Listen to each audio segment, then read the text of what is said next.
Okay, hi, my name is Jack Hughes and I'm a consultant from New Zealand. My specialty is on the production side of apple growing, and I'm very happy to be working on the horticulture development project here. So we're going to talk about the pruning and training of this tree here, which is a 2-year-old tree. It's a super chief, a sport of Red Delicious, and it's growing on MM106 rootstock. So 106, it's quite a vigorous rootstock, not as vigorous as seedling, but a lot more vigorous than M9. So let's have a look at the tree. 2 years old, but it has grown very strongly. It's produced a lot of growth, so that's great. That's a good start, because what we want to do with a young tree is to grow the orchard as quickly as we can. So when we're thinking about the pruning, we actually want to do as little pruning as we need to. We don't want to, the more pruning we do, the more we'll delay production. So we want to make use of the growth that we've got and keep as much of it as we can, because that will encourage the tree to develop fruit buds and to produce fruit. That's why we're doing this, right? So let's have a look here. There's some things about this tree that are not ideal. If you like, you could say they are mistakes that we have to correct. First thing is that we have some branches here that are really too low. And if we could start again, we would not allow these branches below 60 or 70 centimetres to develop in the first place, because they're really not a lot of use for us, because when they fruit and come down, they'll be too close to the ground. So we have to make some maybe difficult decisions there about removing some of the low branches.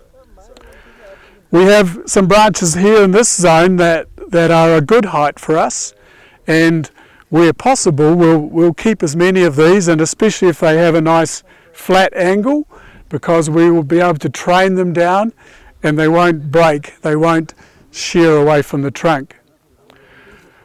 We have this area here where we would also like more branches, but they haven't developed yet. And then when we look at the leader, the top of the tree, we see that we have 4 competing branches, and when it comes to leadership, you really want one leader. So we need to just make a decision about that. Okay, so let's have a look. What are we going to do? Let's get rid of the lowest branch first. That's too low. We'll remove that. This one here, also very low, and if it fruits, it will be on the ground. So I'm going to remove that one as well. Moving up the tree, this is a fairly flat and fruitful branch. It is probably too low, but in the meantime we'll keep it, because we can get fruit here for maybe a year or 2, and that's why we're doing this. Further up the tree we have this branch here, it's a big problem for us. It has a narrow angle, so if we were to try and train it, it probably would break.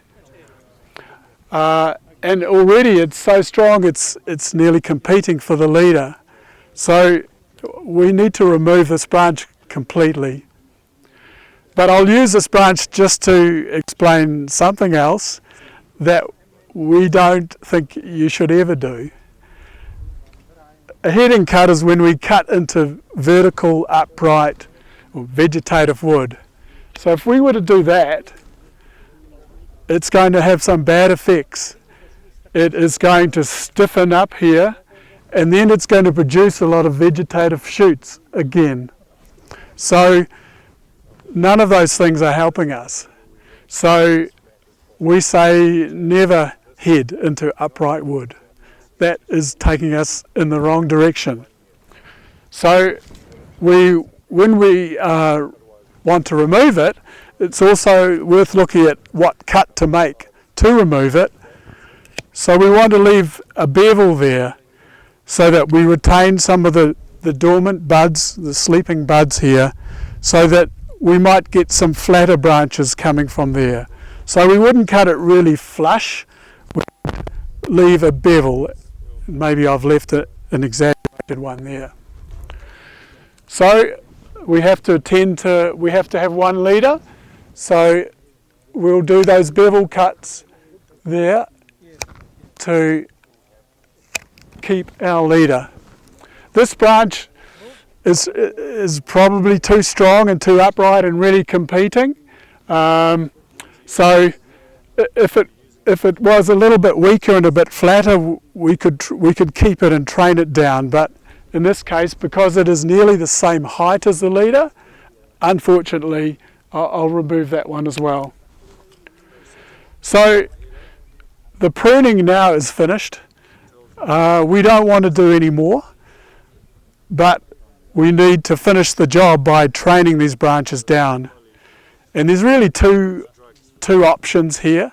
One is we could do it now in the winter time, or, and probably a better option would be to delay that training of these branches until maybe July, when they've produced some growth, and then when we train them down, all of the shoots that have grown on this branch, we bring them down at the same time, and we won't get, the other thing about if we do it now, we'll tend to get upright shoots here, which won't be useful for us. So that's a reason to delay it. If we did it now, that's still okay, but we'd need to come back and remove those upright shoots that grow, because they are not going to be useful and helpful. So really that, I think, completes looking at pruning this 2-year-old red delicious tree. Thanks a lot.